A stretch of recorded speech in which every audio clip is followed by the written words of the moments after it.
Hello friends, कैसे हैं आप लोग। स्टडी चैन के इस यूट्यूब चैनल पे आप सभी दोस्तों का स्वागत है।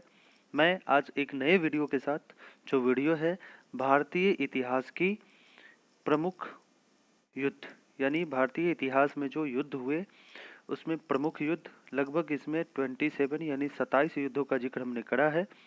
और ये युद्ध आपके एग्ज़ाम के लिए इतने महत्वपूर्ण है जहाँ से 1 से 2 सवाल हर एक एग्ज़ाम में बनते हैं। अगर हिस्ट्री के क्वेश्चंस होते हैं अगर उस सवालों में, तो एक क्वेश्चन यहाँ से बनते हैं। तो चलिए देर ना करते हुए इस वीडियो को शुरू करते हैं, इस क्वेश्चन आंसर को शुरू करते हैं।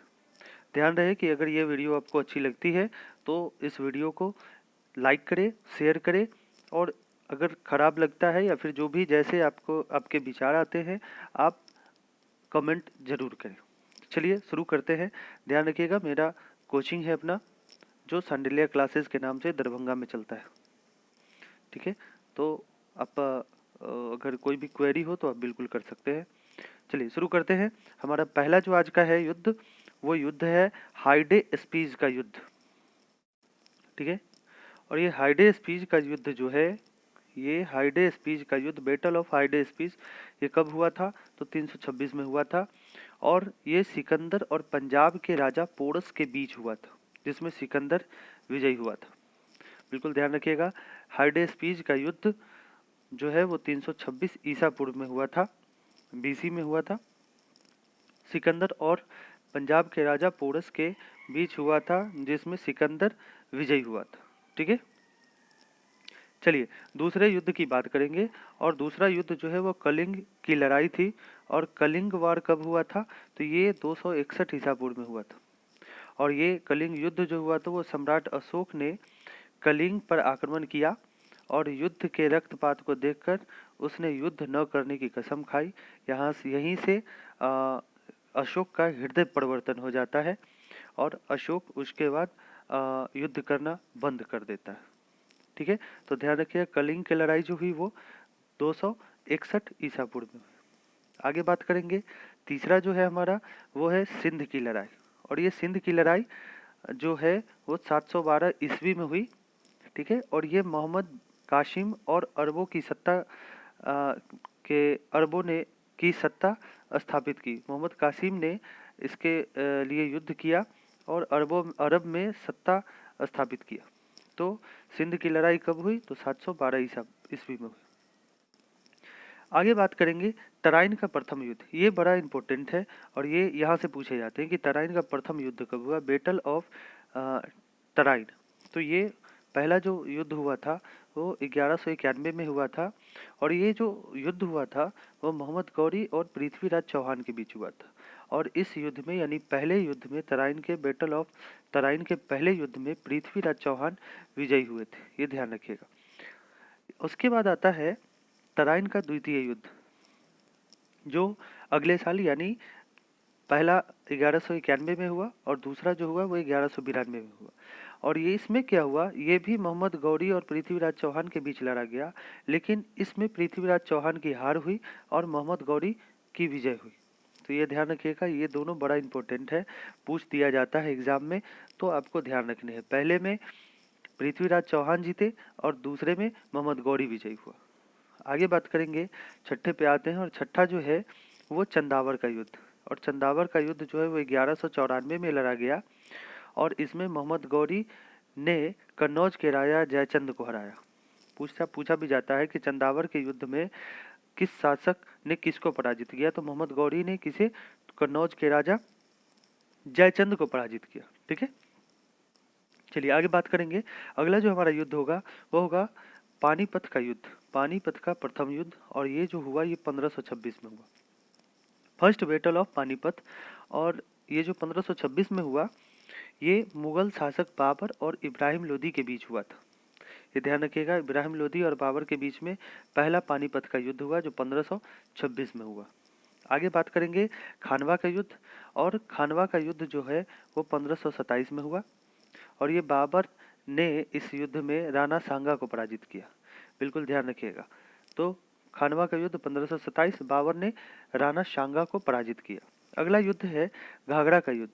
और बैटल ऑफ घाघरा जो है ये 1529 में हुआ, और यह जो है बाबर ने महमूद लोदी के नेतृत्व में किसको हराया? तो अफगानों को हराया। क्वेश्चन पूछता भी है कि अफगानों को बाबर ने महमूद लोदी के नेतृत्व में किस युद्ध में हराया? तो घाघरा के युद्ध में 1529 में। आगे बात करेंगे चौसा का युद्ध, और चौसा का युद्ध जो है वो 1539 में लड़ा गया, जिसमें शेर शाह सूरी ने किसको हराया? तो शेर शाह सूरी ने हुमायूं को हराया। ये ध्यान रखिएगा, ठीक है। आगे बात करेंगे कन्नौज या बिलग्राम का युद्ध। ये कन्नौज या बिलग्राम का युद्ध जो है ये 1540 में लड़ा गया। इसमें क्या हुआ कि फिर से एक बार शेर शाह सूरी ने किसको हराया? तो हुमायूं को हराया, ठीक है। हुमायूं को हराया और भारत को छोड़ने पर मजबूर कर दिया, यानी अब हुमायूं को इस युद्ध के बाद भारत छोड़ना पड़ गया। इसके बाद बात करेंगे पानीपत के द्वितीय युद्ध की। पानीपत के द्वितीय युद्ध की, और ये पानीपत का द्वितीय युद्ध 1556 ईस्वी में हुआ, और यह जो हुआ ये अकबर और हेमू के बीच में हुआ। अकबर और हेमू के बीच में हुआ। चलिए आगे बात करेंगे तलीकोटा का युद्ध, बैटल ऑफ तलीकोटा। ये 1565 में हुआ। इस युद्ध में विजयनगर साम्राज्य का अंत हो गया। ये विजयनगर साम्राज्य जो है वो कर्नाटक हम्पी में पड़ता था, और इस विजयनगर के जो शासक थे वो कृष्णदेव राय बड़े महत्वपूर्ण शासक थे। तो ध्यान रखिएगा, तलीकोटा के युद्ध के बाद विजयनगर साम्राज्य का पतन हो गया, ठीक है। आगे बात करेंगे हल्दी घाटी का युद्ध, और हल्दी घाटी का युद्ध 1576 में हुआ। अकबर और राणा प्रताप के बीच हुआ, और इसमें राणा प्रताप की हार हुई। पूछा भी जाता है कि हल्दी घाटी का युद्ध किन दो शासकों के बीच में हुआ और कब हुआ? तो अकबर और राणा सांगा के बीच में हुआ 1576 में। आगे बात करेंगे प्लासी के युद्ध की, और प्लासी का युद्ध जो है वो 1757 में हुआ, बैटल ऑफ प्लासी। अंग्रेजों और सिराजुद्दौला के बीच में हुआ, जिसमें अंग्रेज की विजय हुई। भारत में अंग्रेज शासन की नींव इसी 1757 के युद्ध के बाद, सिराजुद्दौला के हार के बाद शुरू हो गई।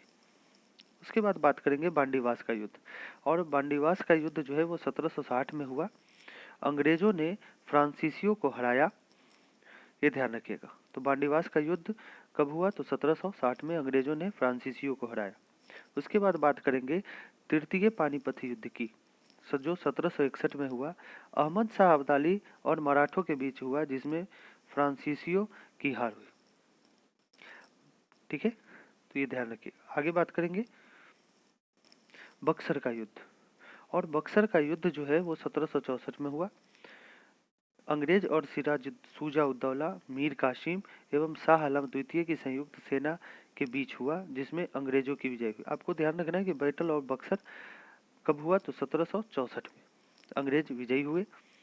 अगला जो है वो प्रथम आंग्ल मैसूर युद्ध, ये 1767 से 69 के बीच हुआ। बिल्कुल ध्यान रखना है इसको। और इसमें हैदर अली और अंग्रेजों के बीच हुआ, जिसमें अंग्रेजों की हार हुई थी, ठीक है। आगे बात करेंगे द्वितीय आंग्ल मैसूर युद्ध 1780 से 84, हैदर अली और अंग्रेजों के बीच हुआ, जो अनिर्णित छूटा, यानी इसका निर्णय नहीं हो पाया। उसके बाद बात करेंगे तृतीय आंग्ल मैसूर युद्ध की, जो 1790 ईस्वी में हुआ।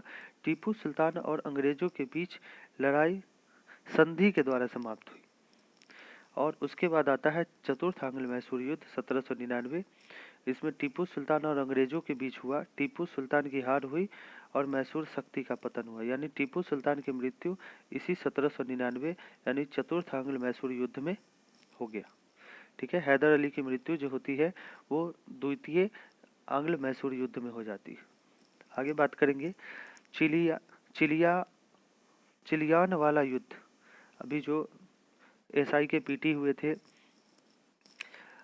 उसमें ये युद्ध के बारे में जिक्र किया गया था। चिलियान का वाला युद्ध 1849 में हुआ था। ईस्ट इंडिया कंपनी और सिखों के बीच हुआ था, जिसमें सिखों की हार हुई थी, तो ध्यान रखिएगा। आगे बात करेंगे भारत चीन सीमा युद्ध 1962 में चीनी सेना द्वारा भारतीय क्षेत्रों पर आक्रमण कर दिया गया था। कुछ दिनों तक युद्ध होने के बाद एक पक्षीय युद्ध विराम की घोषणा कर दी गई थी और भारत को अपना कुछ हिस्सा छोड़ना पड़ा था। आगे बात करेंगे भारत पाक युद्ध, जो 1965 में हुआ, भारत और पाकिस्तान के बीच में हुआ। जिसमें पाकिस्तान की हार हुई। भारत पाकिस्तान के बीच शिमला समझौता हुआ। ठीक है, आगे बात करेंगे। सेकेंड लास्ट हमारा है भारत पाक युद्ध 1971 में हुआ। भारत पाकिस्तान के बीच हुआ, जिसमें पाकिस्तान की हार हुई। फलस्वरूप इसी 1971 में बांग्लादेश एक स्वतंत्र देश बन गया। और हमारा आज का अंतिम है कारगिल युद्ध 1999 में हुआ। जम्मू कश्मीर के द्रास और कारगिल क्षेत्रों में पाकिस्तानी घुसपैठियों को लेकर हुए युद्ध में पाकिस्तान की हार का सामना करना पड़ा और भारतीयों को जीत मिली। तो ये थे आज के हमारे लगभग 27 इम्पोर्टेंट युद्ध जो एग्ज़ाम में महत्वपूर्ण होते हैं। एक दो क्वेश्चन तो यहाँ से बनते ही बनते हैं। अगर ये वीडियो अच्छी लगती है तो लाइक करें, शेयर करें, सब्सक्राइब करें, ताकि ये जब 1000 यानी 1K सब्सक्राइबर हो जाएंगे तब मैं लाइव आके आप लोगों का क्लास लूँगा जीके जीएस का। तो जितना जल्दी हो सके इसको कराने का कृपा करें आप लोग। चलिए मिलते हैं कल एक नए वीडियो के साथ। धन्यवाद।